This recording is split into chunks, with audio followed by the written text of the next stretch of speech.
The breakup wasn't unexpected. No fighting, no cheating, just a slow descent of happiness. Her face no longer lit up when she saw me. Her smile seemed forced. The way her face crunched up and her teeth seemed to illuminate the room happened only rarely. They say it's the honeymoon phase, when every new couple is attached by the hip. Our honeymoon phase lasted 3 years. I drove from her house and sighed, looking into the night sky. My love life had finally reflected the rough patch my other life was facing. Grades were failing, family health was deteriorating, money was declining. I was cursed. I got to my house and somehow managed to slouch even further as I saw the paper stuck to the door. I didn't need to read to know I was being evicted. That's what you get for skipping rent to fly down to see your grandfather before they pass. I slugged back my last bottle of brandy and stumbled up to my old attic. The only thing that accompanied me was an expression of grim determination and vacant sadness. Well, that and a stool and some rope. I flawlessly tied the noose I had been practicing for weeks and sat up underneath the strongest rafter I could find. They can evict my body from this place, sure, but you better believe I plan to haunt the shit out of anyone that moved in next. I slipped my head through. It was so strange. In my last moments on this earth is when I finally felt like the crushing weight of depression that dragged me deeper and deeper into the abyss of my own mind was lifted. I kicked the stool, and the weightlessness was so welcome. It was almost blissful. My vision blackened. My body struggled. I wanted to watch myself leave this world. Instead, I watched my door slide open, and a tall, slender man in a sleek black suit carrying a sterling silver briefcase walked into the dingy attic. I figured it was just a hallucination, as my oxygen-starved brain began accepting my inevitable fate, until he spoke in a tender, almost condescending voice. You sad sacks are just bad for business. He clicked his tongue in disappointment and sighed, cutting my rope loose and letting me fall to the ground. I was a man expected to turn a profit when each client just throws up their hands and piñatas themselves. I coughed and sputtered as my vision continued to swim. I was barely able to sit up when he picked me up by the shoulders and sat me on the stool that was supposed to be the last thing I would ever stand on. The man looked at me, and on his angled, pale face, his dark brown eyes softened to a look of sorrow. Son, I'm sorry you thought this is how you would step out of this world. But fortunately, you just stumbled into a prime business deal, he said, patting my back and dusting off my shoulder. He stepped back and opened a briefcase. He filed through some papers and spoke softly to himself. I was still woozy from my failed attempt, so I could only briefly make out some words like 5 years for relative, suicide attempt meets, plenty of place for profit. I finally found the strength to speak, and weakly I managed to choke out, Who are you? He pulled out 2 yellow papers and a faded gray one, snapped his briefcase shut, and smiled. Son, I could drone on about who I am and how long I've been in the sadness business. But let me give you the gist instead and save me money, and you some time. I'm a sadness salesman. Name sounds weird, I know, but the boss likes alliterations. Anyway, every time we catch wind of a person like you, down on their luck and downer in the dumps, we turn them into a client. Clients, like yourself, go through tragic and depressive events, and in turn, we offer to take future ones away for a price. Am I dead? I interrupted, completely overwhelmed by the situation. He raised his finger, indicating silence, and I obliged, terrified and hooked onto every word. Our price is simple. Time. Every event has different values. For example, your poor grandfather's passing earned you 5 years of life. Your girlfriend leaving, that scored you 56 hours. Trust me, she wasn't worth it, my friend. Every miserable event that occurs earned you more time. Why would I want more time? In case you didn't realize, I wasn't begging someone to rescue me. My life sucks. Exactly, my dear boy. That is something you should cherish. Your miserable life makes us rich, and can be very profitable for you as well, he said. His voice lowered and grew slightly sinister.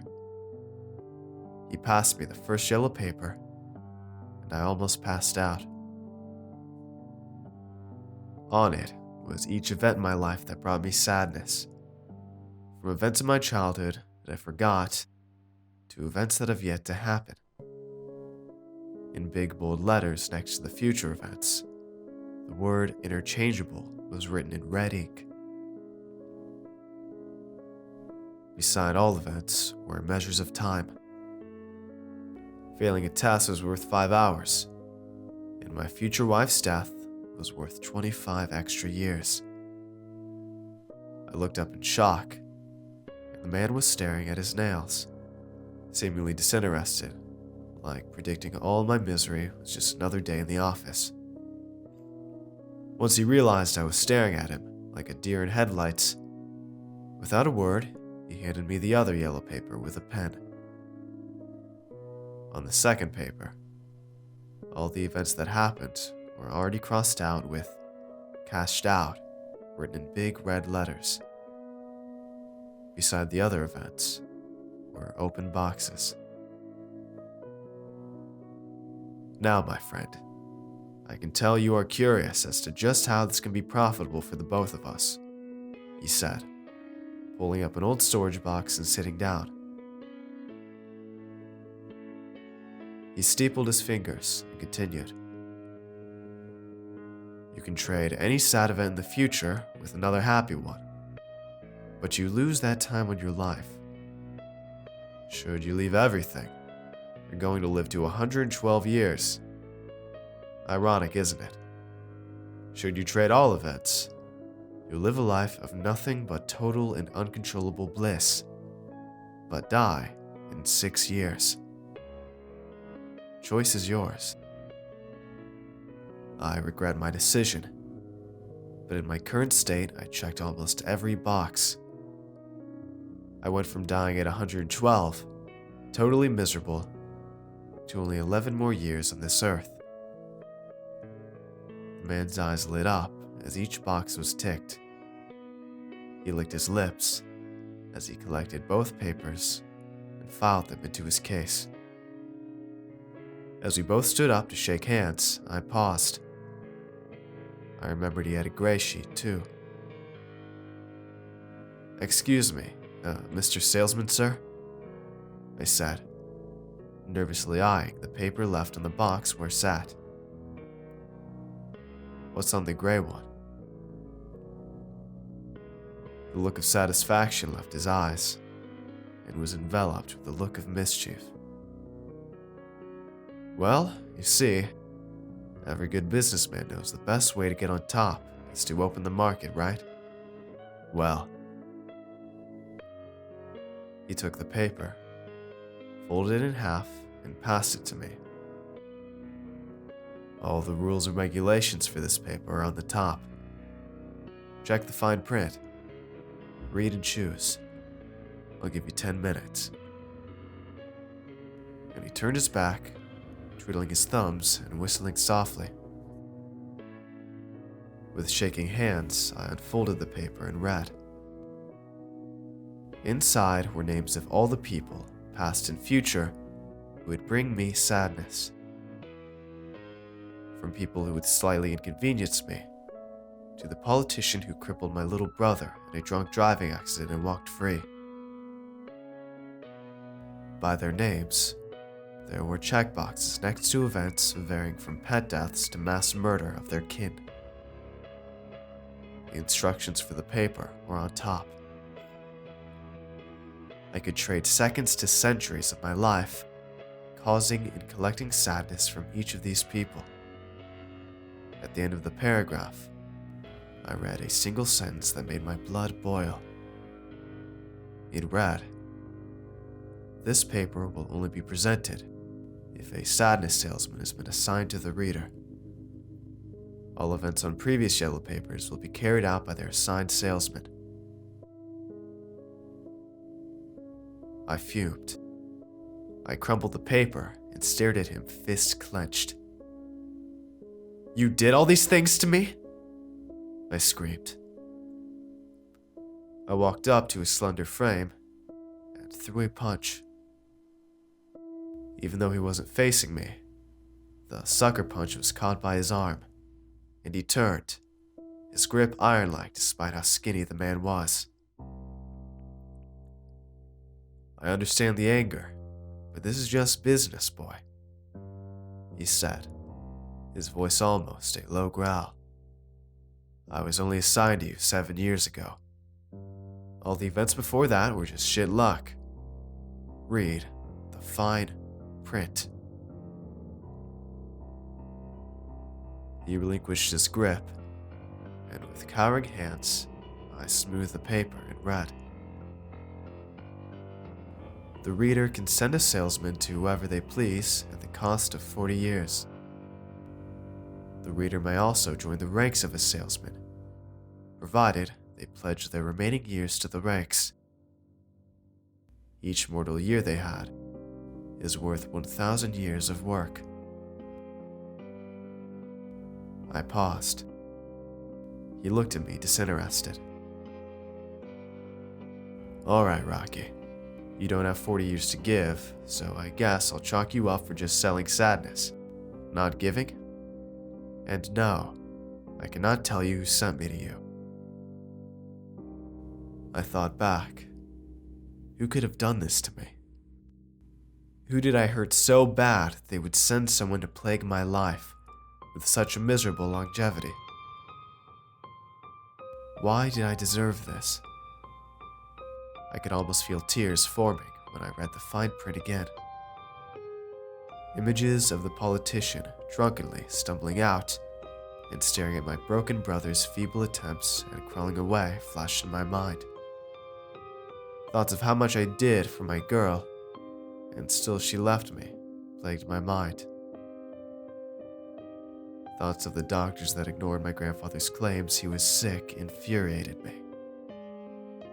I looked to the salesman, and his face had the same malevolent expression as mine.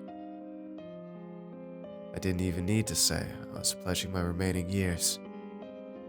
He simply stuck out his hand and said, "Now you must offer to sell happiness to your clients. But I like you, kid.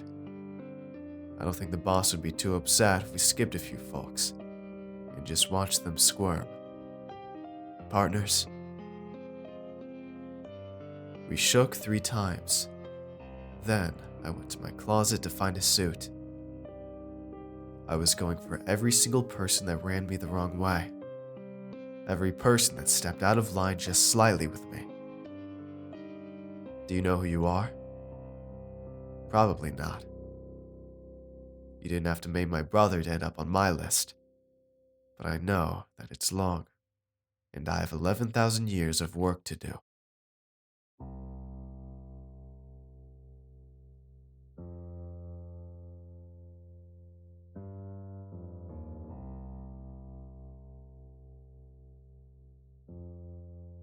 Hey everyone, I hope you enjoyed today's video. If you want to see more, let me know in the comments below, and tell me what you thought of this narration. Make sure to follow me on Twitter for updates, and if you'd like to get early videos, shoutouts, and much more, I'd appreciate it if you check out my Patreon page.